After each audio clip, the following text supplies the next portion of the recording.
Hello दोस्तों, आपका बहुत बहुत स्वागत है अपने यूट्यूब चैनल गौर जी के स्टडी। दोस्तों, आज की वीडियो में हम आपको फिजिक्स से संबंधित 50 प्लस मोस्ट इंपॉर्टेंट क्वेश्चन कराएंगे। फ्रेंड, हमने वो क्वेश्चन सेलेक्ट किए हैं इसमें जो प्रत्येक कंपटीशन एग्जाम में पूछे जाते हैं। तो फ्रेंड, चलो वीडियो को शुरू करते हैं। हमारा पहला क्वेश्चन है, जब कोई भी राशि मात्रक के रूप में मापी जाती है तो यह प्रक्रिया क्या कहलाती है? तो फ्रेंड, उस वस्तु का वो मात्रक कहलाती है। फ्रेंड, किसी भी वस्तु को यदि हम जिसमें मापते हैं वो उसका मात्रक है। जैसे फ्रेंड, द्रव्यमान को हम मापते हैं किलोग्राम में, उसी प्रकार फ्रेंड्स वही प्रक्रिया इसमें कही गई है कि जिस वस्तु को जिसमें मापते हैं वो उसका मात्रक कहलाती है। इसके आगे नेक्स्ट क्वेश्चन है, द्रव्यमान का मूल मात्रक क्या है? किलोग्राम। इसके आगे नेक्स्ट क्वेश्चन, निरवात में प्रकाश वर्ष के द्वारा एक वर्ष में चली गई दूरी को क्या कहते हैं? तो फ्रेंड, आपको प्रकाश वर्ष कहते हैं एक वर्ष में चली गई दूरी को। और फ्रेंड, दूरी का मात्रक भी प्रकाश वर्ष है। और फ्रेंड, सबसे बड़ी दूरी का मात्रक क्या है? पारसेक। इसके आगे नेक्स्ट क्वेश्चन है आपका यही है कि दूरी मापने की सबसे बड़ी इकाई कौन सी है? पारसेक। नेक्स्ट, ताप का मूल मात्रक क्या है? तो फ्रेंड, आपका ताप का मूल मात्रक है केल्विन। फ्रेंड, मात्रक भी इसी वीडियो में हम आपको कवर करा देंगे। और एडवांस क्वेश्चन भी है, वो आपके लिए बहुत इंपॉर्टेंट है। इसके आगे नेक्स्ट क्वेश्चन है, किसी गतिशील वस्तु द्वारा एकांक समय में चली गई दूरी को क्या कहते हैं? तो फ्रेंड, उस वस्तु की चाल कहते हैं एकांक समय में चली गई दूरी को। इसके आगे नेक्स्ट क्वेश्चन, पायरोमीटर किसके मापने में प्रयोग किया जाता है? तो फ्रेंड, उच्च ताप मापने में पायरोमीटर का प्रयोग किया जाता है। इसके आगे नेक्स्ट क्वेश्चन है, गति के नियमों का प्रतिपादन किसने किया था? तो फ्रेंड, न्यूटन ने गति के नियमों का प्रतिपादन किया था। फ्रेंड उसने 3 नियम दिए थे गति के। किसने दिए थे? न्यूटन ने। इसके आगे नेक्स्ट क्वेश्चन है, दंत मंजन की ट्यूब से पेस्ट बाहर निकालने हेतु लगाई जाने वाला बल कौन सा है? तो फ्रेंड, आपका पेशीय संपर्क बल होता है। जब टूथपेस्ट जब मंजन करते हैं फ्रेंड, उसमें जब ब्रश पे जो ट्यूब पेस्ट निकालते हैं कोलगेट से, तो उसे निकालने में कौन सा बल यूज होता है? हमारा पेशीय संपर्क बल। इसके आगे नेक्स्ट क्वेश्चन है, धनुष से छोड़े गए तीर की गति की दिशा में परिवर्तन के लिए उत्तरदायी बल कौन सा है? तो फ्रेंड, आपका पृथ्वी का गुरुत्व बल जो धनुष से छोड़े गए तीर की गति की दिशा परिवर्तन करने के लिए उत्तरदायी होता है। फ्रेंड, जब कोई तीर छोड़ा जाता है धनुष से, तो वह फ्रेंड वो जमीन पर ही आकर आकर गिरता है। क्यों गिरता है? क्योंकि उसमें गुरुत्वाकर्षण बल लग रहा है उस पर, पृथ्वी का। इसके आगे नेक्स्ट क्वेश्चन है, वायुमंडलीय दाब को मापने में किस यंत्र का प्रयोग किया जाता है? तो आपका फ्रेंड बैरोमीटर का प्रयोग किया जाता है वायुमंडलीय दाब को मापने के लिए। वायु दाब का मात्रक कौन सा है? बैरोमीटर। इसके आगे नेक्स्ट क्वेश्चन, समुद्र की गहराई मापने के लिए किस यंत्र का प्रयोग किया जाता है? तो फ्रेंड, आपका फेथोमीटर का समुद्र की गहराई या कोई बड़ी नदी है उसकी गहराई मापने के लिए फेथोमीटर का प्रयोग किया जाता है। इसके आगे नेक्स्ट क्वेश्चन है, दूध की शुद्धता मापने के लिए किस उपकरण का प्रयोग किया जाता है? तो फ्रेंड, लैक्टोमीटर का दूध की शुद्धता मापने के लिए प्रयोग किया जाता है। और फ्रेंड, उसमें दूध में पूछा दूध में अम्ल कौन सा होता है, तो लैक्टिक अम्ल भी दूध में पाया जाता है।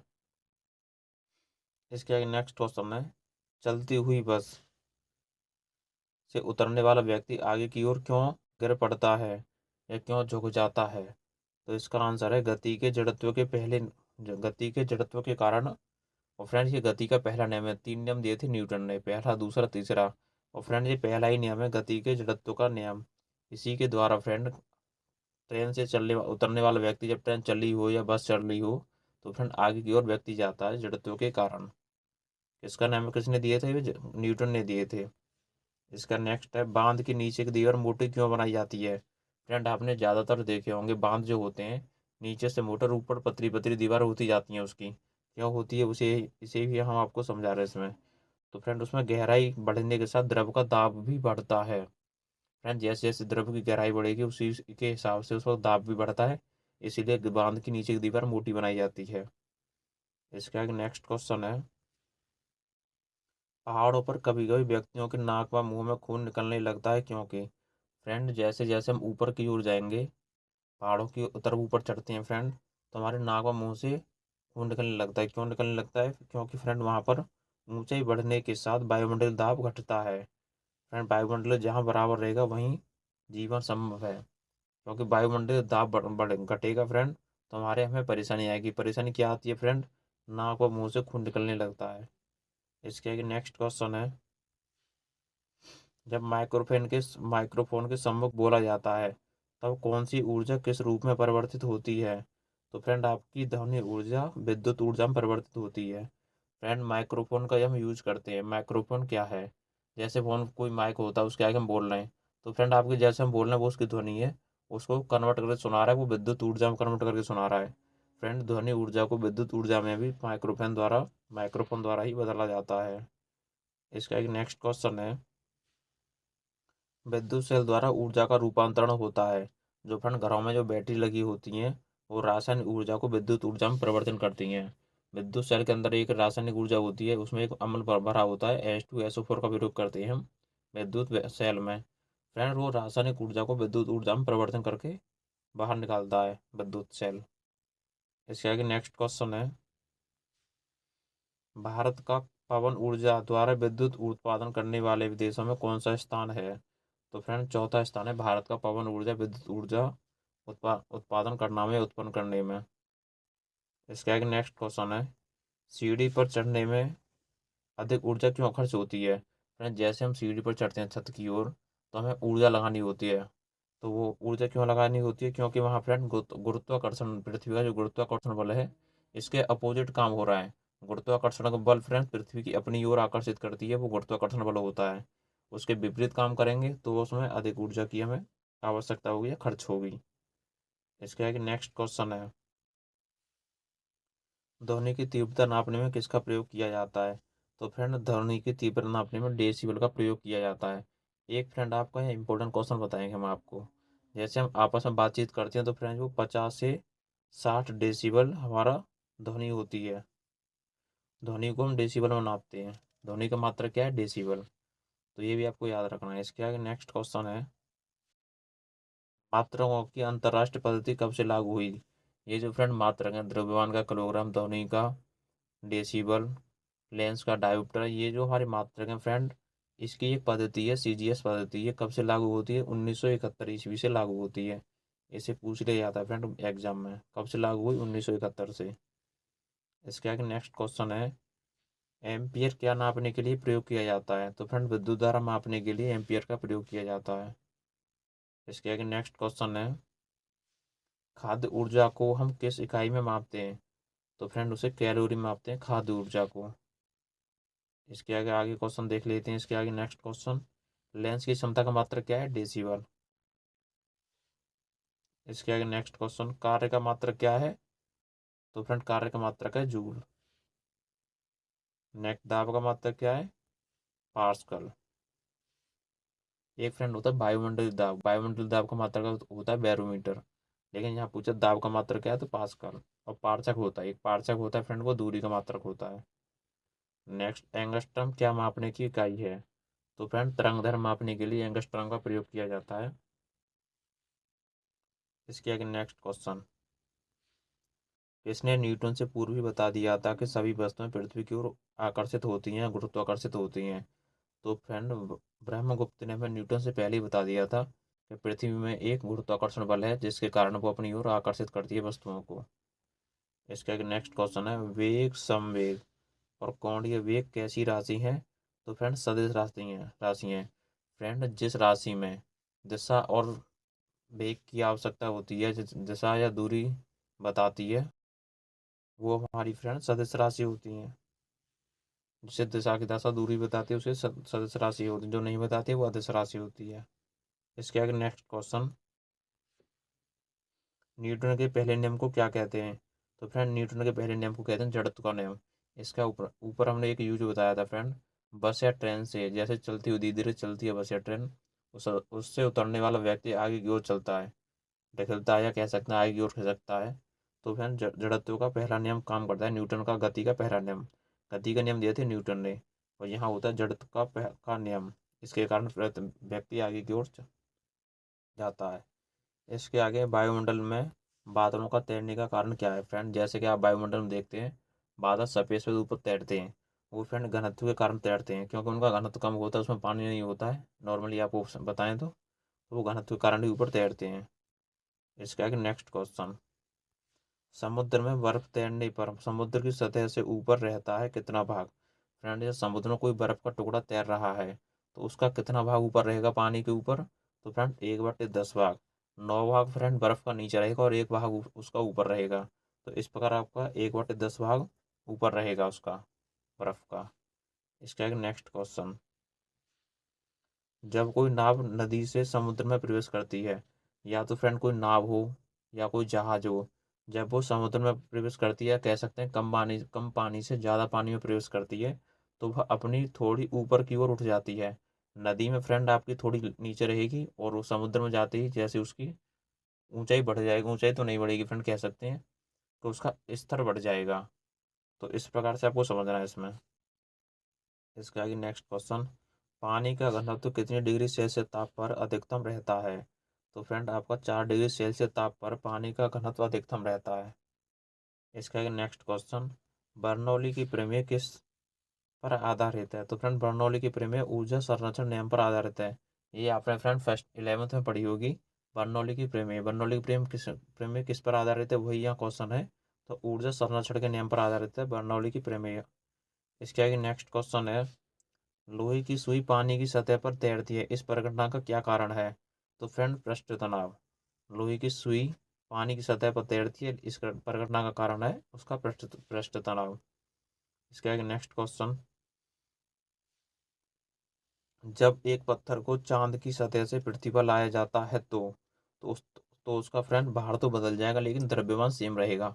आपको पता होगा फ्रेंड, जो पृथ्वी पर यदि कोई वस्तु 30 किलो की है, तो फ्रेंड वहां पर जाके चांद पर जाके वो 5 किलो की होगी, क्योंकि 1/6 वहां का गुरुत्वाकर्षण है पृथ्वी की अपेक्षा चंद्रमा का। तो फ्रेंड उसका भार तो वही रहेगा, भार। ये फ्रेंड बाहर कर लेना आप यहाँ पर, या बाहर आएगा, बाहर तो नहीं, बाहर तो वही, बाहर बदल जाएगा लेकिन उसका परंतु फ्रेंड द्रव्यमान वही रहेगा, द्रव्यमान नहीं बदलेगा, द्रव्यमान उसका अपरिवर्तित रहेगा। इसके आगे नेक्स्ट क्वेश्चन है। किसी लिफ्ट में बैठे हुए व्यक्ति को अपना भार कब अधिकतम प्राप्त होता है या मालूम होता है। फ्रेंड जब लिफ्ट तेजी से ऊपर नीचे की ओर आ रही है तो उसे अपना मनुष्य को अपना भार अधिकतम या कह सकते हैं भारी सा महसूस होगा। यदि फ्रेंड तेजी से ऊपर जा रही है तो वह हल्का प्राप्त होगा, अपने आप को हल्का महसूस करेगा। यदि तेजी से नीचे आ रही है तो वह अपने अपने भार को अधिकतम प्राप्त करेगा या महसूस करेगा। इसके आगे नेक्स्ट क्वेश्चन। पहाड़ी पर चढ़ता हुआ व्यक्ति आगे की ओर क्यों झुक जाता है, क्योंकि शक्ति संरक्षण हेतु वहाँ कार्य करता है फ्रेंड, जिसके कारण पहाड़ी पर चढ़ता हुआ व्यक्ति आगे की ओर झुक जाता है। इसके आगे नेक्स्ट क्वेश्चन है। पीसा की ऐतिहासिक मीनार तिरछी होते हुए भी नहीं गिरती है। फ्रेंड आपने देखी हो, पीसा इटली की एक मीनार है, मुख्य स्मारक है वहाँ का पीसा इटली का। तो फ्रेंड वहाँ की जो दीवार है थोड़ी झुकी हुई प्राप्त होती है, दिखती है, तो लेकिन वो गिरती नहीं है। क्यों नहीं है, उसका एक रीजन है फ्रेंड उसमें। इसके गुरुत्व केंद्र से जाने वाली ऊर्ध्वाधर रेखाएं आधार से होकर जाती हैं। फ्रेंड जो केंद्र से लगने वाली, जो उसके केंद्र से होकर जो पृथ्वी की गुरुत्वा केंद्र से जाने वाली जो ऊर्ध्वाधर रेखाएं हैं वो केंद्र से न होकर आधार से जाती हैं, जिससे उसका बैलेंस बना हुआ है। इसके आगे नेक्स्ट क्वेश्चन है। गुरुत्वाकर्षण का सिद्धांत किसने दिया था। तो फ्रेंड आइजैक न्यूटन ने गुरुत्वाकर्षण का सिद्धांत दिया था। नेक्स्ट है। ऊर्जा संरक्षण का नियम क्या है, ये आपका इंपॉर्टेंट क्वेश्चन है फ्रेंड आपका। ना तो फ्रेंड ऊर्जा को नष्ट किया जा सकता है और ना ही उत्पन्न किया जा सकता है, बल्कि एक रूप से दूसरे रूप में बदला जा सकता है। फ्रेंड जैसे हमने आपको माइक्रोफोन बताया था, जो ध्वनि ऊर्जा को विद्युत ऊर्जा में बदलता है। और फ्रेंड जैसे आपका जनरेटर है वो यांत्रिक ऊर्जा को विद्युत ऊर्जा में बदलता है। उसी प्रकार से फ्रेंड ऊर्जा संरक्षण का नियम है, ना तो ऊर्जा को नष्ट कर सकते हैं ना ही उत्पन्न कर सकते हैं, लेकिन एक रूप से दूसरे रूप में परिवर्तित कर सकते हैं। इसका आगे नेक्स्ट क्वेश्चन है। जल का बहाव मापने में किस उपकरण का प्रयोग किया जाता है। फ्रेंड कोई नदी या समुद्र में जल बह रहा है तो उसे क्यूसेक उपकरण द्वारा मापते हैं, कितनी तेजी से बह रहा है तो उसे क्यूसेक द्वारा पता करते हैं। इसके आगे नेक्स्ट क्वेश्चन है। पृथ्वी पर किसी पिंड का भार कहाँ पर अधिकतम होता है। फ्रेंड फ्रेंड ये कृषि पृथ्वी पर एक पिंड है, उसका जो अधिकतम मान प्राप्त होगा वो हमें कहाँ पर प्राप्त होगा। तो फ्रेंड पृथ्वी के ध्रुवों पर हमें उसका अधिकतम मान प्राप्त होगा। इसके आगे नेक्स्ट क्वेश्चन है। पानी की बूंद पर तेलियों, ये फिर तेल आएगा यहाँ पर, तेल पृष्ठों पर ना चिपकने का कारण क्या है? फ्रेंड, पानी की जो बूंद होती है तेल के पृष्ठ पर नहीं चिपकती है। उसका कारण होता है फ्रेंड असमंजक बल का अभाव। माह होता है फ्रेंड आपका असमंजक बल का अभाव। जैसे आपने देखा हो, कोई सरसों का तेल है उसमें यदि आप पानी डालते हो तो पानी उसमें मिलेगा नहीं। क्यों नहीं मिलेगा? क्योंकि वहाँ असमंजक बल का अभाव रहता है वहाँ पर। इसका एक नेक्स्ट क्वेश्चन है। इसका एक नेक्स्ट क्वेश्चन है फ्रेंड आपका, लोहे की कील पारे पे तो क्यों तैरती है जबकि यह पानी में डूब जाती है? फ्रेंड, एक लोहे की कील है, पारे में तो तैरती रहेगी लेकिन पानी में वो डूब जाती है। क्योंकि फ्रेंड लोहे का जो घनत्व है पानी से अधिकतम रहता है, इसलिए पारे पर वो तैरती है और पानी में डूब जाती है लोहे की छड़। इसके आगे नेक्स्ट क्वेश्चन, लोहे रॉकेट किस कार्य प्रणाली पर सिद्धांत पर कार्य करता है? तो फ्रेंड आपका संवेग संरक्षण पर रॉकेट कार्य करता है। ये फ्रेंड जनरली क्वेश्चन पूछ लिया जाता है। रॉकेट किस प्रणाली पर कार्य करता है, किस सिद्धांत पर कार्य करता है? तो संवेग संरक्षण पर। नेक्स्ट है वायु दाब मापी की रीडिंग में किस बात अचानक गिरावट किस बात का संकेत है? फ्रेंड आपको यदि वायुमंडलीय दाब में अचानक से गिरावट आती है तो फ्रेंड उसका मतलब होता है आंधी व तूफान। यदि धीरे धीरे नीचे आ रहा है तो फ्रेंड उसका मतलब होता है मौसम साफ हो रहा है। यदि तेजी से ऊपर जा रहा है तो फ्रेंड बारिश आने की संभावना होती है। तो आपको याद रखना है, यदि अचानक नीचे आ जाता है तो आंधी व तूफान का संकेत है। इसके आगे नेक्स्ट क्वेश्चन है, जलती हुई मोमबत्ती में पिघला हुआ मोम किस प्रक्रिया द्वारा बत्ती को ऊपर चढ़ता है? तो फ्रेंड केशिकत्व के द्वारा जलती हुई मोमबत्ती में पिघला हुआ मोम केशिकत प्रक्रिया द्वारा ऊपर चढ़ता है। जैसे आपने देखा होगा फ्रेंड, पहले लैंपें जो थी उसमें मिट्टी का तेल भरते थे। फ्रेंड मिट्टी का तेल जो बाती पर ऊपर चढ़ता है जिसके बाद दिया जलता है, तो फ्रेंड वो प्रक्रिया थी जो बाती पर तेल चढ़ता है केशिकत्व की। एक और प्रक्रिया है फ्रेंड आपकी, जो बारिश की जो गोल बूंद दिखाई देती हैं, वो फ्रेंड आपके पृष्ठ तनाव के कारण बारिश की बूंद दिखाई देती हैं, गोल दिखाई देती हैं फ्रेंड आपकी बारिश की जो बूंद है। फ्रेंड हमने आपको जनरली आपको 50+ इंपॉर्टेंट क्वेश्चन कराए फिजिक्स से संबंधित सामान्य ज्ञान। ये फ्रेंड आपको railway, NTPC, RPF, constable, SSC, GD, जितने भी सेंट्रल गवर्नमेंट हो या स्टेट गवर्नमेंट हो, जितने भी एग्जाम होते हैं वहाँ से एक न एक क्वेश्चन ज़रूर बनता है। फ्रेंड ऐसे ही नई टॉपिक और ऐसे ही इंपॉर्टेंट क्वेश्चन के साथ हम इस वीडियो चैनल पर डेली एक वीडियो डालते हैं जो आपके लिए बहुत महत्वपूर्ण होने वाली होती है। तो फ्रेंड धन्यवाद, मिलते हैं अगली वीडियो में।